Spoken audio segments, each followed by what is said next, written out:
Hi, I'm Ella. Not much to tell, really. I grew up in a little house on the edge of town, the kind where everybody knows your name and your business. I've been slinging beers and burgers at Joe's Bar and Grill since I finished high school. It's honest work, and it pays the bills. One busy Thursday night, he walked in. Michael. I didn't know it then, but he was gonna turn my world upside down. He settled into one of my tables, with the kind of smile that's too smooth. Handsome? Sure. But it was more than that.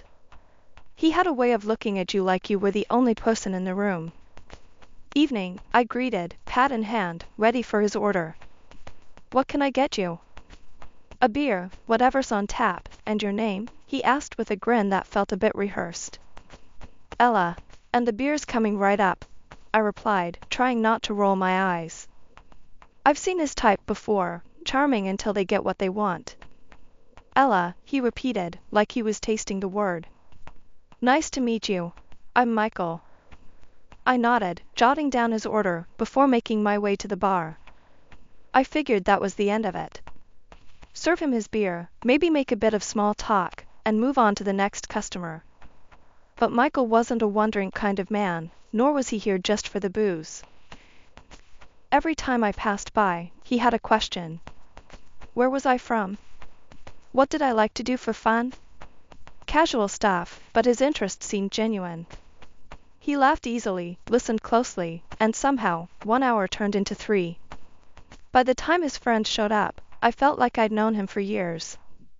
His friends were a rowdy bunch, clearly from the same polished world as him.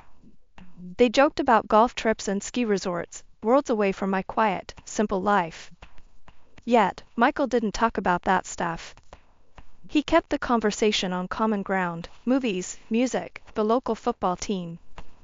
Michael came back the next day. And the next. Each evening, spending a few hours at my table, talking about nothing and everything. His persistence was something else. He didn't put on airs or try to impress me with his money or who his dad was. Heck, he didn't even bring it up until I asked why he didn't seem to work the usual 9 to 5. My dad's a big shot in the state office, he admitted, but shrugged like it was no big deal. Means I got the freedom to live a bit differently, that's all. And here you are, spending your evenings in a bar with me, I pointed out. Best part of my day, he said earnestly. After a few weeks of this routine, he finally asked me out properly. No more beating around the bush. I figured, why not? Maybe it was time to take a chance on something, or someone, unexpected. After Michael and I had been seeing each other for a while, he decided it was time I met his parents. I wasn't exactly jumping at the idea, you know? I mean, his folks lived in one of those giant houses that look like they're straight out of a magazine, more like a museum than a home. But Michael was insistent. Said it was important to him. So, I agreed. The day came, and there I was, standing at the doorstep of this huge place, feeling like I'd stepped into another world. Michael rang the bell, and his mother opened the door. First thing I noticed was her look, kinda like she'd just smelled something bad. Michael, darling. She kissed him, then turned her eyes on me. And you must be Ella. Nice to meet you, ma'am, I said, extending my hand like I was taught manners too. She barely touched it, like she was afraid I'd rub off on her or something. Yes, well, come in. We stepped into their foyer, yeah, they had a foyer, and she led us through to the living room where his dad was waiting. Mr. Winters was a big guy, with a loud voice and a firm handshake that about crushed my fingers. Ella, heard a lot about you. All good, he boomed, making me feel a tad more welcome than Mrs. Winters had. Thank you, sir. It's nice to finally meet you, I managed to say. We all sat down, and that's when the real fun began. Mrs. Winters was all about the subtle digs. So, Ella, Michael tells us you work at Joe's Bar? Must be quite an environment. Yeah, it's great. I meet all sorts of interesting people, I said, trying to keep it friendly. And your family? From around here? Other side of town, I replied. My dad fixes cars, and my mom's a secretary at the school. I see, she said, that one eyebrow arched like she'd figured out all she needed. Mr. Winters jumped in, maybe sensing the tension. That's what's great about this country, right? Anyone can make it if they try. Ella's a fine example, isn't she? I appreciated his effort, but it felt like he was talking about some kind of experiment, not a person. Dinner was served, and it was some fancy stuff that I couldn't even pronounce. We made small talk. Well, Michael and his dad did most of it. Mrs. Winters kept watching me like a hawk, especially when I struggled with the proper fork to use for the salad or whatever. Then out of nowhere, she dropped the bomb. Michael, darling, we really should consider your future. Marriage is not a decision to be taken lightly. Ella seems like a lovely girl, but you must think about compatibility. I choked on my water. Marriage? We hadn't even talked about that yet. Michael's face turned red, and he glanced at me, mouth opening and closing like he was searching for something safe to say. I was about ready to excuse myself, maybe fake a sudden illness or something, when Mr. Winters spoke up. Now, let's not get ahead of ourselves. They're young. They've got time to figure things out. Right, Ella? Right, Mr. George. We're just taking things one step at a time, I said, giving him a grateful look. The evening dragged on a bit more after that. Michael tried to smooth things over, talking up how well I was doing managing my finances and stuff, like he had to prove I wasn't just some gold digger. It was weird and uncomfortable, and by the time we left, I was exhausted. Despite the frosty dinner with his parents, and all the subtle jabs from his mom, we figured we'd give this marriage thing a shot. I wanted something small, maybe just close family, and a few friends at a local church. But Michael's dad, Mr. Winters, had other plans. Big plans. A week after we got engaged, he called us into their living room, yeah, the museum one, and laid out his vision. Listen, this wedding isn't just a union of two hearts, okay? It's an opportunity, Mr. Winters started, spreading his arms like he was already addressing a crowd. We'll have the press, the state officials, it's gonna be grand. I looked at Michael, hoping he'd back me up. He cleared his throat. Dad, Ella's not comfortable with. Comfortable? She'll be more than comfortable. I'm talking about a top-tier event planner, designer dresses, gourmet food. It'll be spectacular. Mr. Winters wasn't just planning a wedding, he was orchestrating a gala. The discussion, or monologue, really went on for hours. By the end, I felt steamrolled into agreeing. It wasn't just our wedding anymore, it was a political campaign event. The big day came faster than a freight train, and it was everything Mr. Winters had promised and more. The venue was a massive estate with gardens that looked like they were maintained by an army of landscapers. There were flowers everywhere, musicians, and yeah, a sea of guests I'd never seen before in my life. Most of them seemed to know more about Michael's political family background than about us as a couple. The ceremony itself was a blur. I walked down the aisle, feeling every eye on me, not with warmth, but with curiosity and scrutiny. When I reached Michael, he gave me a reassuring grin. You okay? He whispered as we stood before the officiant. Yeah, just feels like we're actors in some play, I whispered back. Let's just get through this, he said, squeezing my hand. The reception was no less extravagant. Mr. Winters made sure to give a speech, mentioning how his son had married a wonderful, simple girl from our very own town, proving that our family values real, hard-working Americans. I plastered a smile on my face, clapping along with everyone else, feeling like a prop in his political theater. Later, as we mingled among the guests, I overheard snippets of conversation. Great for his image, such a smart move before the election. It was clear this wedding was less about us and more about them. After the whirlwind of the wedding, Michael and I moved into the plush apartment his parents gave us as a wedding gift. It was fancier than anything I'd ever lived in, all sleek surfaces and designer furniture. It should have felt like a dream, but mostly, it just felt cold. Michael spent his days how he always did, out with friends, coming back late, sometimes not until the next morning. I tried to make the apartment feel like home, filling it with photos and little touches that reminded me of my old life. But every time Michael's mom, Mrs. Winters, came over, she'd have something to say about my choices. One afternoon, she dropped by unannounced, just as I was setting up some new curtains I bought. "Ella, really, those are what you chose. They're quite quaint," she said, her nose wrinkling like she smelled something bad. "I like them. They remind me of home," I said, trying not to let her get to me. Well, it's your home too, I suppose. But remember, you're not just anyone now, you're a Winters. You have to think about appearances," she advised, her voice dripping with that condescending tone I'd come to dread. I bit my tongue, nodding silently. The conversation moved from the curtains to Michael's habits. "I hear he's been spending a lot of time at the club again. You really should keep a better eye on him, Ella. It's not becoming for a man of his position to be seen gallivanting about at all hours." "I'm not his keeper, Mrs. Winters. He's a grown man, he makes his own choices," I shot back, a little sharper than I intended.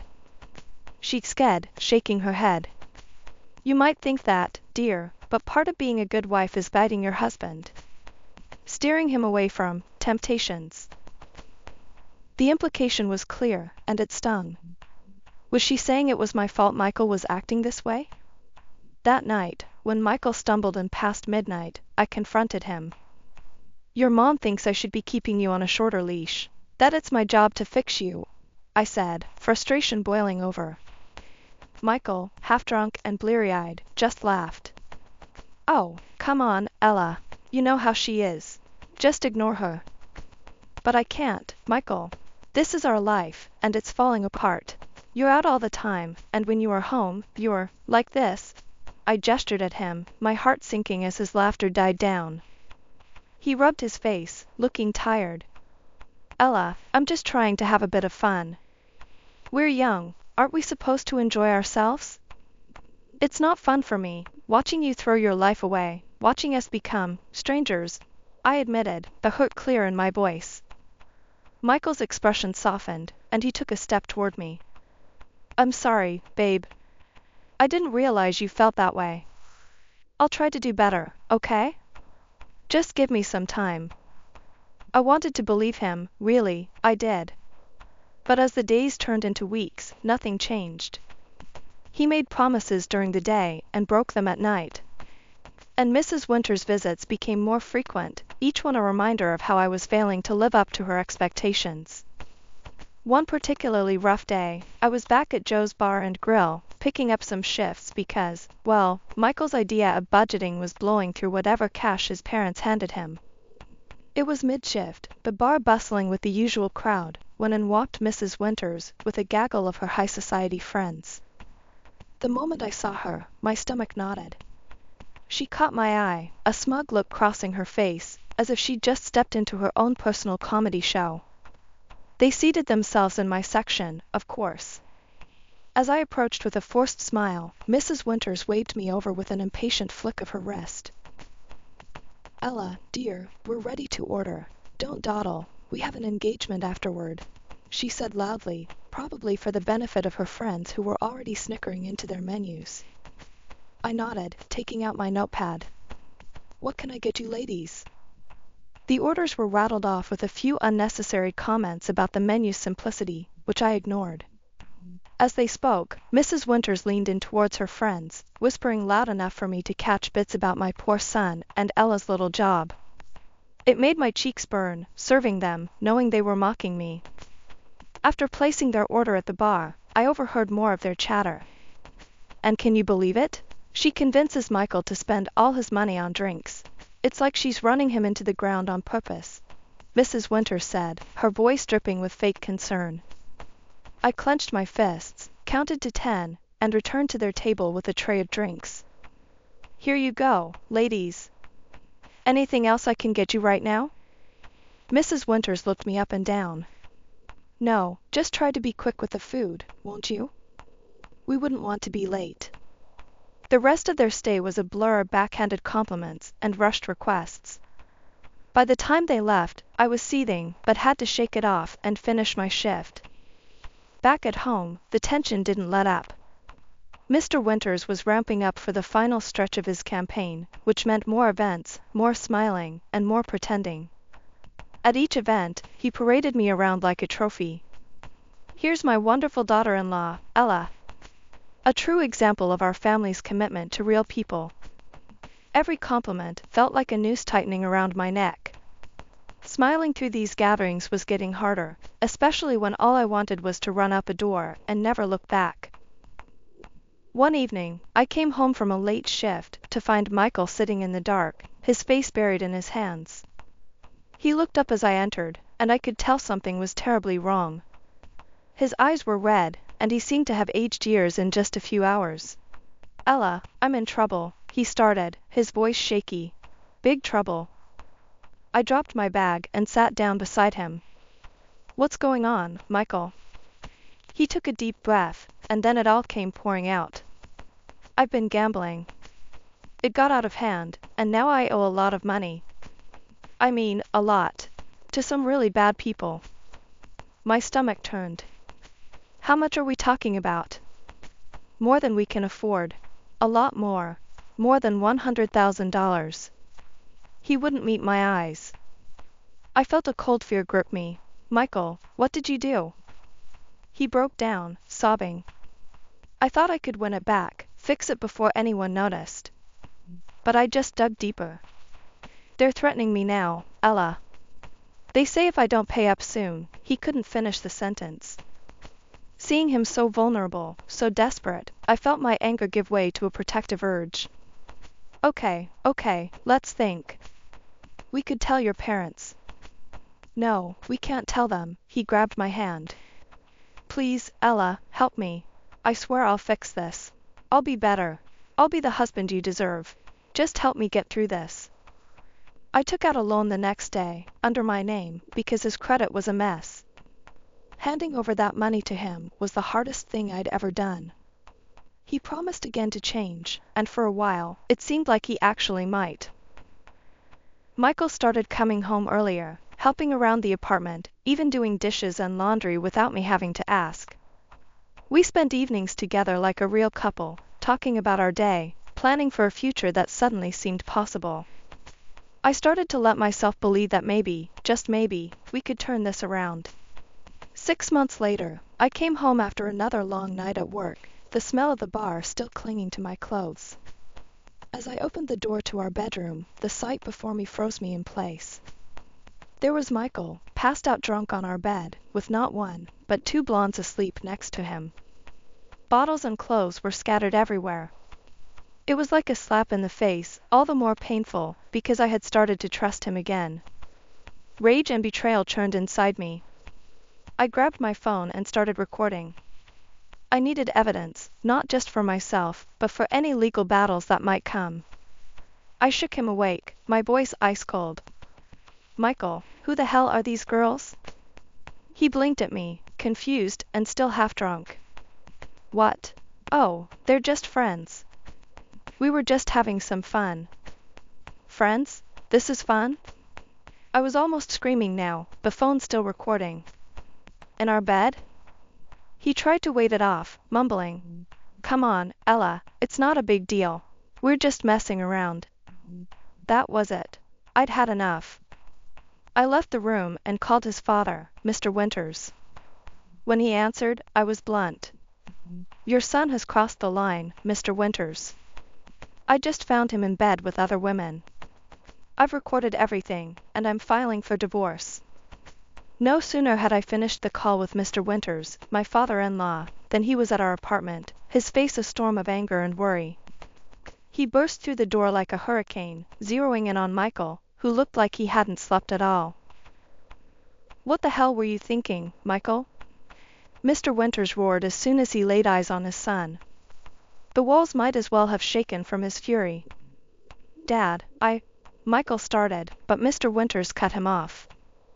"No, I don't want to hear your excuses. You've gone too far this time. Your reckless behavior is not only destroying your marriage, it's threatening everything I've worked for. His voice filled the room, and I could tell this was about more than just family. It was about his career, his image, all of it hanging by a thread. Turning his gaze to me, Mr. Winters' tone softened, but the urgency in his voice remained. Ella, I'm deeply sorry for all this. I know an apology can't undo the hurt, but I'm prepared to make things right. He proceeded to lay out his plan. I'm going to sell this apartment and give you the money from the sale as compensation. It's the least I can do. In return, I need you to keep this quiet, especially from the press. I nodded, still in shock, barely processing the speed at which things were moving. Okay, I understand. And the divorce? Keep that quiet too. Especially from my wife, you know how she is with gossip, he added, almost pleadingly. I won't say a word, I assured him, feeling the weight of the situation. It wasn't just about me and Michael anymore, it was about keeping up appearances, at least for now. Good. And Michael, he turned back to his son, who had been silently listening. You're going to take a trip. A long one. Consider it a business trip. Clear your head and stay out of the public eye. Michael looked defeated, nodding slowly without a word. It was clear he had no fight left in him, crushed under the dual weight of his father's authority and his own guilt. The next few weeks were a blur of lawyers, quiet conversations, and discreet moves. The apartment sold quickly, and true to his word, Mr. Winters handed over $600,000 to me. He also settled the loan I had taken out to bail Michael out, clearing all my financial ties to him. With the money, I made a fresh start. I moved to another city, far enough to feel like a clean slate, but not so far that I felt lost. I bought a small, cozy apartment in a leafy neighborhood, a place that felt like it could be a true home. And I got myself a new car, nothing fancy, but something that symbolized my new independence. As I settled into my new life, I took one more crucial step. I blocked every number associated with the Winters. It was the final cord cut, the last goodbye to a chapter of my life that I needed to close for good. I settled into my job as an administrator at a cozy downtown restaurant, where the pace was steady but nothing like the frenetic energy at Joe's Bar and Grill. It gave me a sense of stability and routine, something I hadn't really had back then. It was exactly 2 years to the day since I'd left, when my past decided to make an unexpected reappearance. My phone rang with a number I didn't recognize. Curiosity got the better of me, and I answered. Ella, you need to keep better tabs on your husband. The voice was shrill, unmistakable even after all this time. Mrs. Winters. I pulled the phone slightly away from my ear, taken aback by her tone. Excuse me? Michael is in trouble, and it's all because you can't seem to do your job as a wife, she accused, her voice frantic. I took a deep breath, the shock fading quickly into annoyance. Mrs. Winters, what are you talking about? Slow down. She huffed into the phone. One of Michael's friends called me. He's gotten himself into a mess, hit a policeman, if you can believe it. They needed money to keep it quiet, so I sent it. Now, why weren't you watching him? I almost laughed at the absurdity of it. Mrs. Winters, Michael and I are divorced. Have been for 2 years now. I have no idea what he's been up to, nor is it my concern. There was a pause, and then, divorced? Why doesn't anyone tell me anything? Maybe because it's none of your business, I said, my patience wearing thin. And as for the money, Mrs. Winters, it sounds like you've been scammed. Michael hitting a policeman and needing money sent in a hurry? Doesn't that sound strange to you? She started to sob, her cries piercing even through the phone. What am I going to do? I took the money from George's savings to pay them off. He will be furious if he finds out about the money. That's something you'll have to sort out with him, I said, my tone firm. I really am sorry you're in this situation, but there's nothing I can do to help you. But Ella, I hope you figure things out, Mrs. Winters. Goodbye. I hung up before she could say anything else, blocking the number immediately after. Leaning back in my chair, I let out a long breath. The call had shaken me, bringing back a flood of memories I'd rather forget. It made me realize just how far I'd come from the chaos of my life with Michael and his family. Here I was, in a home I loved, a job that fulfilled me, far from the manipulations and drama of the winters. I got up and walked over to the window, looking out at the quiet street below. The sun was setting, casting a warm glow over everything, and I felt a profound sense of peace. For the first time in a long time, I felt completely detached from that old life. I was free, truly free, and as I turned back from the window to go about the rest of my day, I felt a smile spread across my face.